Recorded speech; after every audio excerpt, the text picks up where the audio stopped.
இன்னைக்கு champions trophy group பியில் 8வது சாம்பியன்ஸ் ட்ரோஃபி ஆட்டம் இங்கிலாந்து அணியும் ஆப்கானிஸ்தான் அணிகளும் பரபரப்பாக மோதியிருந்தாங்க. இப்படி இருக்க யாருமே எதிர்பார்க்காத நம்ப முடியாத ரிசல்ட் இந்த ஆட்டத்தில் இருந்து வந்திருக்கு. அந்த வகையில் நம்ம இந்தியா செமிஃபைனல்ஸ்க்கு போயிட்டாங்க அப்படின்னு மகிழ்ச்சியில் நம்ம எல்லாருமே இருக்கிறோம். ஸோ அந்த செமிஃபைனல்லையும் தற்போது இந்த ஆட்டத்தினுடைய ரிசல்ட் நம்ம இந்தியாவுக்கு மிகப்பெரிய ஒரு குட் நியூஸ். ஃபைனலுக்கு நம்ம இந்தியா போகிற மாதிரியான ஒரு நல்ல வாய்ப்பு இந்த மேட்ச் நம்ம இந்தியாவுக்கு ஏற்படுத்தி கொடுத்துருக்கு. ஸோ அது என்ன அப்படின்னு டீட்டெயிலாக நம்ம பார்க்கறதுக்கு முன்னாடி இந்த வீடியோவுக்கு ஒரு லைக் மட்டும் கொடுத்துருங்க. அந்த வகையில் டாஸ் ஜெயிச்ச ஆப்கானிஸ்தான் அணி பிச் நல்லா இருக்கு அப்படின்னு நாங்களே பேட்டிங் பண்ணுறோன்னு குர்பாஸ் இப்ராஹிம் 2 பேருமே ஓப்பனர்களாக வந்தாங்க. குர்பாஸ் 6 ரன்னுக்கே அவுட் ஆயிட்டாரு. அடுத்ததாக வந்த ஆப்கானிஸ்தான் அணியின் விக்கெட்டுகள் போட்டுன்னு எழுதுகிட்டே இருந்தாங்க. ஸோ போகிறத பார்த்தா ஒரு 200-250 கூட ஆப்கானிஸ்தான் அணி எடுக்க மாட்டாங்க அப்படின்னு தான் எல்லாருமே நினச்சிக்கிட்டு இருந்த நேரத்தில் ஓப்பனராக வந்த இப்ராஹிம் அபாரமா விளையாண்டு அவருடைய செஞ்சுரியை கம்ப்ளீட் பண்ண அதோடு மட்டும் விட்டுடாம 150 அதையும் தாண்டி 177 ரன்கள், அதாவது டெப்த் ஓவர்கள் வர வரைக்கும் அவுட் ஆகாம நின்று ஆப்கானிஸ்தான் அணியின் ஸ்கோரை கிடுகிடுன்னு இப்ராஹிம் உயர்த்தினாரு. ஸோ அவருக்கு நல்ல பார்ட்னர்ஷிப். ஆப்கானிஸ்தான் அணியின் டாப் ஆர்டர் கொடுக்கல, ஆனால் லோ ஆர்டர் கொடுத்தாங்க.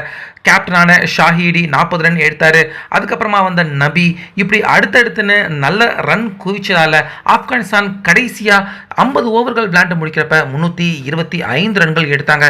ஸோ இது நல்ல ஒரு டிஃபெண்ட் பண்ணக்கூடிய அளவுக்கு ஒரு பெஸ்ட் ஸ்கோர் அப்படின்னே சொல்லலாம். இப்படி இருக்க இந்த ரன்னை சேசிங் பண்றதுக்காக வந்த இங்கிலாந்து அணி பக்கம் ஓபனர்களா வந்த பிலிப்ஸ் சால்ட் 12 ரன்னுக்கே அவுட் ஆயிட்டாரு. முந்தைய ஆட்டத்தில் செஞ்சுரி அடிச்சு அபாரமா பேட்டிங் பண்ண டங்கெட் அவரும் 38 ரன் தான் எடுத்தாரு. ஜேம்ஸ் ஸ்மித் ஒரு 9, அடுத்தது ஹாரி ப்ரூக் ஒரு 25, கேப்டனான ஜாஷ் பட்லர் கூட 38 ரன் தான் எடுத்தாரு. ஆனா பொறுப்பை உணர்ந்து விளையாண்ட ஜோ ரூட் ஆப்கானிஸ்தான் அணிக்கு ரொம்ப பெரிய ஒரு அச்சுறுத்தலை கொடுத்தாரு. சரி ஏதோ 50 அடிச்சு கொஞ்ச நேரத்தில் அவுட் ஆயிடுவாரு அப்படின்னு பார்த்தா அவுட் ஆகாம நின்று மேட்சையும் அழகா நகர்த்தி கொண்டு போய் செஞ்சுரியையும் அபாரமா ஜோ ரூட் கம்ப்ளீட் பண்ணாரு. 5-6 வருஷம் கழிச்சு ஓடிஐ ஆட்டத்தில் ஜோ ரூட் செஞ்சுரி அடிச்சிருக்காரு. ஸோ தொடர்ந்து ஆப்கானிஸ்தான் அணியை பயம்புறுத்தி பேட்டிங் பண்ணிக்கிட்டு இருந்த ஜோ ரூட் திடீர்னு 120 ரன்கள்ல அவுட் ஆக ஆட்டம் அப்படியே தலைகீழாக அந்த இடத்துல மாறி இருந்தது. ஸோ ஜோ ரூட் இருக்கிற வரைக்கும் கண்டிப்பா இங்கிலாந்து அணி ஜெயிப்பாங்க அப்படிங்கிற நம்பிக்கை இருந்துச்சு. ஆனால் எப்போ அவர் அவுட் ஆனாரோ அதுக்கடுத்து வந்த பேட்ஸ்மேன்கள் ஒரு மாதிரி போராடினாங்க. ஆனால் மேட்சை கடைசி வரைக்கும் கொண்டு போக முடியல.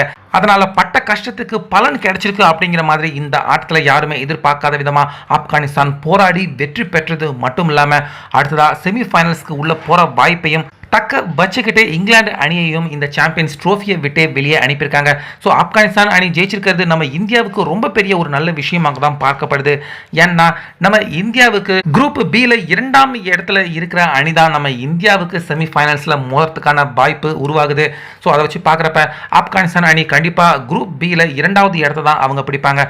அதனால செமிஃபைனல்ஸ்லையும் நம்ம இந்தியா ஆப்கானிஸ்தான் அணி அவங்கள எதிர்த்து விளையாடுறதுக்கான வாய்ப்புகளே அதிகமாக இருக்கு. அதனால ஆப்கானிஸ்தான் அணியின் இந்த வெற்றி தற்போது இந்திய ரசிகர்கள் கூட எல்லாருமே மகிழ்ச்சியாக கொண்டாடுற விதமான ஒரு வெற்றியாக தான் மாறி இருக்கு.